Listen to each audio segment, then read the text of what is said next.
Welcome back to my channel. তোমরা সবাই কেমন আছো? আশা করি অনেক ভালো আছো। তো আজকে গরমকালে কি কি প্রোডাক্ট দিয়ে তোমরা মেকআপ করবে সব ডিটেলসে এই ভিডিওতে বলে দেবো। একজন প্রফেশনাল মেকআপ আর্টিস্ট গরমকালে মেকআপকে লং লাস্টিং করার জন্য যা যা প্রোডাক্ট ব্যবহার করে ডিটেলসে কিন্তু এই ভিডিওতে আমি সব বলে দেবো। তোমাদের কাছে কিন্তু এই ভিডিওটা খুবই হেল্পফুল হতে চলেছে, তাই পুরো ভিডিওটা দেখো। প্রথমে যে কোনো একটা টোনার অ্যাপ্লাই করবে। আমি একটা টোনার অ্যাপ্লাই করে নিয়েছি। এরপর আমি আইব্রোটাকে ড্র করে নিচ্ছি। আইব্রোটাকে তোমরা নিজেদের মতো ড্র করে নিতে পারো। তো দেখো আমি জাস্ট আইব্রোটাকে একটু ডার্ক করে নিলাম। তো সেমভাবে তোমরাও কিন্তু আইব্রোটাকে ড্র করে নেবে। আইব্রো ড্র করার জন্য তোমরা কিন্তু যে কোনো পোমেড ব্যবহার করতে পারো। তো দেখো আমার আইব্রো ড্র হয়ে গেছে। এবার আইব্রোটাকে শার্প করতে হবে অবশ্যই। তার জন্য কিন্তু ডার্মা প্যালেট থেকে আমি একটা বেস নিয়ে নিয়েছি। তো দেখো সেটা দিয়ে কিন্তু একটা ফ্ল্যাট ব্রাশের সাহায্যে আমি আইব্রোটাকে ডিফাইন করে নিচ্ছি, যাতে আমার আইব্রোটা দেখতে আরও বেশি শার্প লাগে। গরমকালে মেকআপ করার জন্য যে কোনো অয়েলি প্রোডাক্ট ব্যবহার না করতে পারলে করবে না, কারণ অয়েলি প্রোডাক্ট ব্যবহার করলে কিন্তু মেকআপটা উঠে যাওয়ার সম্ভাবনা থাকে। তো সেক্ষেত্রে আমি এখানে ক্রায়োলনের ডার্মা প্যালেটটা ব্যবহার করেছি, যেটা কিনা গরমের জন্য একদম বেস্ট, একদম পারফেক্ট একটা বেস্ট। তো তারপর দেখো আইব্রোটাকে ড্র করার সময় যে কনসিলারটা ব্যবহার করেছিলাম আমি, সেটাকে ভালো করে একটা বিউটি ব্লেন্ডার দিয়ে ব্লেন্ড করে নেবে। তাহলে কিন্তু আইব্রোটা শার্প লাগবে, না হলে পরে কিন্তু মেকআপের পরে দেখতে খুবই বাজে লাগে। এরপর ডার্মা প্যালেট থেকে একটা কালার নিয়েই দেখো আমি আইলিডের উপর অ্যাপ্লাই করছি অ্যাজ এ কনসিলার। একটু সাদা টাইপের যে কালারগুলো থাকবে সেগুলো কিন্তু আইলিডের উপর অ্যাপ্লাই করবে, তাহলে তোমাদের আই লুকটা আরও বেশি গর্জিয়াস লাগবে, দেখবে মানে কালারগুলো আরও ফুটে উঠবে। এরপর একটা ছোট বিউটি ব্লেন্ডার দিয়ে আইলিডের উপর কনসিলারটাকে ভালো করে ব্লেন্ড করে একটা পাউডার দিয়ে আইলিডটাকে সেট করে নিলাম। আর এই আইশ্যাডো প্যালেটটা আমি ব্যবহার করব। অনেকে জিজ্ঞাসা করেছিলে কোন আইশ্যাডো প্যালেটটা ব্যবহার করেছি আগের ভিডিওতে। রিলায়েন্সের একটা প্যালেট থেকে আমি গ্রিন কালারের আইশ্যাডোটা নিয়ে নিয়েছি। তারপর আইলিডের ওপর আমি একটা পেন্সিল ব্রাশ দিয়ে কিন্তু 3 ডট ক্রিয়েট করে নিয়েছি। তারপর এই 3 ডটকে ভালো করে কিন্তু ব্লেন্ড করে নিয়েছি। ভালো করে ব্লেন্ড করার পর এই চোখেও সেমভাবে আমি ব্লেন্ড করে নেবো। এইভাবে ব্লেন্ড করলে বা এইভাবে আই লুকটা করলে তোমরা কিন্তু ইজিলি আই লুক করতে পারবে। এরপর আরেকটা লাইট শেড নিয়ে দেখো ক্রিজ লাইনের ওপর, মানে ডিপ গ্রিন কালারটা ছিল তার উপরে ভালো করে ব্লেন্ড করে নেওয়ার পর আইলিডের মাঝখানে যে ফাঁকা জায়গাটা ছিল আঙুলের সাহায্যে একটা সিলভার কালারের শিমার আমি সেখানে অ্যাপ্লাই করে নিলাম। একদম ইজিলি কিন্তু আমাদের স্পটলাইট আই লুক কিন্তু রেডি। এরপর আমি দেখো একটা লাইনার ব্যবহার করছি, ল্যাকমি লাইনার ব্যবহার করছি। আজকে কোনো উইং লাইনার আমি ক্রিয়েট করবো না, একদম সিম্পল ভাবে একটা লাইন ড্র করে নিয়েছি আইলিডের ওপর। তো দেখো ভাবে আমি এই লাইনারটাও কিন্তু ড্র করে নিলাম। তো আমার লাইনার পরা হয়ে গেছে। এরপর আমি অ্যাপ্লাই করবো ময়শ্চারাইজার। তার জন্য এখানে আমি নিয়ে নিয়েছি অ্যাকোয়া ব্লাস্টের একটা ময়শ্চারাইজার। এটা কিন্তু ওয়াটার বেস একটা ময়শ্চারাইজার, খুবই ভালো, একটু কস্টলি। তো দেখো ময়শ্চারাইজারটা কিন্তু একদম লাইট ওয়েট, তো গরমকালের জন্য একদম বেস্ট একটা ময়শ্চারাইজার। এটা আমি ভালো করে ফেসে অ্যাপ্লাই করে নেবো। এখানে তোমরা পন্ডসের লাইটের যে ময়শ্চারাইজারটা রয়েছে সেটাও অ্যাপ্লাই করতে পারো, বাট এটা যদি পারচেস করতে পারো খুবই ভালো প্রফেশনাল ক্ষেত্রে। এরপর আমি কালার বারে একটা প্রাইমার অ্যাপ্লাই করব। এই প্রাইমারটা কিন্তু খুবই ভালো, সিলিকন বেস একটা প্রাইমার। প্রফেশনাল ক্ষেত্রে কিন্তু মেকআপ আর্টিস্টরা এই কালার বারে প্রাইমারটা আগে ব্যবহার করে।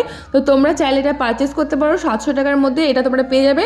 আর ওপেন পোজ থাকলে এই প্রাইমারটা কিন্তু খুবই হেল্পফুল, তোমাদের ওপেন পোজগুলোকে মিনিমাইজ করে দেবে মেকআপের সময়। এরপরে আমি অ্যাপ্লাই করব ফাউন্ডেশন। তার জন্য নিয়েছি সুপারস্টার ফাউন্ডেশন। তো আমার শেড নাম্বার 310। তোমরা যদি আমার স্কিন টাইপের যদি কেউ থেকে থাকো তাহলে 310 শেড নাম্বারটা নিতে পারো। আর এই ফাউন্ডেশনটা মানে গরমের জন্য একদম বেস্ট। তোমরা এটা অবশ্যই পারচেস করো গরমের সময়, দেখবে তোমাদের স্কিনে মেকআপটা কিন্তু সুন্দরভাবে বসে গেছে, একদম মেকআপ উঠে যাবে না। আর এই ফাউন্ডেশনটার দাম মাত্র 700 থেকে 800 টাকার মধ্যে তোমরা এটা পারচেস করতে পারো। আর এর থেকে যদি কম দামের ফাউন্ডেশন চাও তাহলে তোমরা ডার্মা প্যালেটের যে কোনো একটা শেড নিয়ে নিতে পারো। 400-500 টাকার মধ্যে তোমরা পেয়ে যাবে, 500 না 450-এর মধ্যে তোমরা পেয়ে যাবে। তো সেটাও কিন্তু তোমরা কিনতে পারো। তো দেখো আমি কিন্তু পুরো ফাউন্ডেশনটাকে ব্লেন্ড করে নিলাম একটা ব্রাশ দিয়ে। তারপর এখানে আমি কনসিলার অ্যাপ্লাই করবো, পিএসসি কনসিলার। পিএসসি কনসিলারটা কিন্তু একটু কস্টলি, 700, 750 বা 800 টাকার মধ্যে তোমরা এটা পেয়ে যাবে। আর এই কনসিলারটা নিয়ে কোনো কথা হবে না, কারণ এই কনসিলারটা খুবই ভালো, জাস্ট একটা সুন্দর প্রোডাক্ট। এর থেকে বেশি আমি কিছু বলবো না, কারণ এই প্রোডাক্টটা স্কিনে দেওয়ার সঙ্গে সঙ্গে কিন্তু সুন্দরভাবে ব্লেন্ড হয়ে যায় ব্লেন্ডার দিয়ে ব্লেন্ড করলে, আর স্কিনের সাথে কিন্তু সুন্দরভাবে মিশে যায়। তো দেখো এরপর আমি মেবলিনের একটা কম্প্যাক্ট অ্যাপ্লাই করে নেবো ফুল ফেসে মেকআপটাকে সেট করার জন্য। তোমরা মেবলিনের 310 নম্বর সেটা নিতে পারো, আমি নিয়েছি, বাট এটা একটু ডার্ক হয়, তোমরা বুঝে শুনে কিনো, যখন তোমরা নেবে একটু দেখে নিও। তো 310 নাম্বার শেডটা যদি কারোর স্কিনে মেকআপ বেশি সাদা হয়ে যায় সেই ক্ষেত্রে কিন্তু খুব ভালো কাজে দেয়, তো তোমরা চাইলে নিতে পারো। এরপর আমি এখানে অ্যাপ্লাই করব কাজল, সেই জন্য কিন্তু নিয়েছি NYB এর একটা কাজল, মাত্র 99-এ। তোমরা পার্পল থেকে এটা পারচেস করে নিতে পারো। তারপর কাজলটাকে ভালো করে স্মোকি লুক দেওয়ার জন্য এখানে আমি একটি ফ্ল্যাট ব্রাশ দিয়ে কাজলটাকে ভালো করে স্মাচ করে নিয়েছি, তাও আবার একটা ব্ল্যাক আইশ্যাডো দিয়ে, তাহলে কিন্তু সুন্দরভাবে ব্লেন্ড হয়ে যাবে। তো দেখো ভালো করে কিন্তু আমি ব্লেন্ড করে নিচ্ছি। এরপর আবারও আমি আইলিডের উপর যে গ্রিন কালারের আইশ্যাডো অ্যাপ্লাই করেছিলাম সেটা দিয়েই কিন্তু ভালো করে ব্ল্যাক আইশ্যাডোর নিচে ভালো করে স্মাচ করে নিলাম। এরপর আমি অ্যাপ্লাই করবো একটা মাস্কারা, NYB এর একটা মাস্কারা আমি অ্যাপ্লাই করছি, তোমরা যে কোনো মাস্কারা অ্যাপ্লাই করতে পারো। তো ভালো করে ল্যাশ লাগানোর আগে এই মাস্কারা অ্যাপ্লাই করে নেবে। এরপর আমি আই ম্যাজিকের একটা কন্ট্রোল প্যালেট অ্যাপ্লাই করব, সেখান থেকে আমি লাইট শেডটা নিয়ে নেবো। লাইট শেডটা নিয়েই কিন্তু আমি চিকে ভালো করে ব্রোঞ্জার অ্যাপ্লাই করে নিলাম।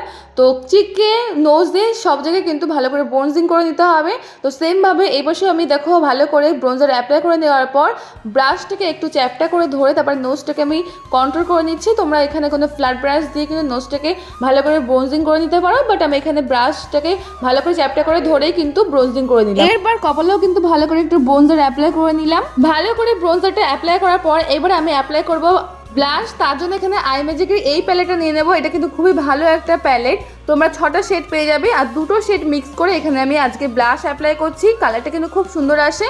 তো মাত্র 600 টাকায় তোমরা কিন্তু 6টা ব্লাশ পেয়ে যাবে। অবশ্যই তোমরা এটা পারচেস করো, আর এটা কিনলে তোমাদের অনেকদিন চলেও যাবে। তো দেখো এখানে আমি সুন্দর করে ব্লাশটা অ্যাপ্লাই করে নিয়েছি, কারণ ব্লাশটা অ্যাপ্লাই করতে কিন্তু খুবই ভালো লাগে। তোমাদের কাদের ব্লাশ অ্যাপ্লাই করতে ভালো লাগে অবশ্যই কিন্তু কমেন্ট করে জানাবে। এরপরে আমি অ্যাপ্লাই করব হাইলাইটার, তার জন্য কিন্তু হোজোর হাইলাইটার নিয়েছি। খুবই ভালো পিগমেন্টেড একটা হাইলাইটার, মাত্র 250 থেকে 300 টাকার মধ্যে তোমরা পেয়ে যাচ্ছ। আর এই শেড নাম্বার হচ্ছে 02। তোমরা এই শেডটা নিতে পারো। এই শেডটা কিন্তু সবার ফেসে চলে যাবে, তোমরা এই শেডটা নেবে। আর এই হাইলাইটারটা তোমরা কিন্তু দিনের বেলা অ্যাপ্লাই করবে না, রাত্রেবেলা অ্যাপ্লাই করবে, তাহলে কিন্তু ভালো। কারণ দিনের বেলা অ্যাপ্লাই যদি করো তাহলে কিন্তু চাঙ্গি টাইপের হয়ে যাবে, তো ফেসে দেখতে একদমই ভালো লাগবে না, বেশি হাইলাইটার মনে হবে অ্যাপ্লাই করেছো। তাহলে তোমরা এটা রাতে অ্যাপ্লাই করবে, আর দিনের বেলা তোমরা মেবলিনের একটা হাইলাইটার অ্যাপ্লাই করতে পারো, সেটাও কিন্তু খুবই ভালো একটা লাইট ওয়েটের একটা হাইলাইটার। তো তোমাদের কিন্তু অনেক কিছু ডিটেলসে শেয়ার করে দিলাম। তারপর দেখো এখানে একটা টিপ পরে লুকটাকে কমপ্লিট করলাম। ও না এখন তো লিপস্টিকটা বাকি আছে, তো চলো লিপস্টিকটা অ্যাপ্লাই করে নিই। তো দেখো একটু লিপস্টিক অ্যাপ্লাই করে নিলাম। তো আমার লুকটা কিন্তু কমপ্লিট হয়ে গেছে। তারপর আমি এখানে অ্যাপ্লাই করবো একটা ল্যাশ। তো 6Dর একটা ল্যাশ আমি অ্যাপ্লাই করছি, মাত্র 60 টাকায় তোমরা এটা পেয়ে যাবে। তো দেখো লুকটা কিন্তু আমার কমপ্লিট। তো এটা ছিল আজকে আমার ফাইনাল লুক। তোমাদের কেমন লাগলো অবশ্যই কমেন্ট করে জানাও। ভালো লাগলো অবশ্যই কিন্তু বন্ধুদের সাথে শেয়ার করো। আর যারা আমার চ্যানেলটিকে নতুন দেখছো অবশ্যই চ্যানেলটিকে সাবস্ক্রাইব করে পাশে থাকো। দেখা হচ্ছে নেক্সট কোনো ভিডিওতে। আজকে এই অবধি, টাটা, বাই বাই।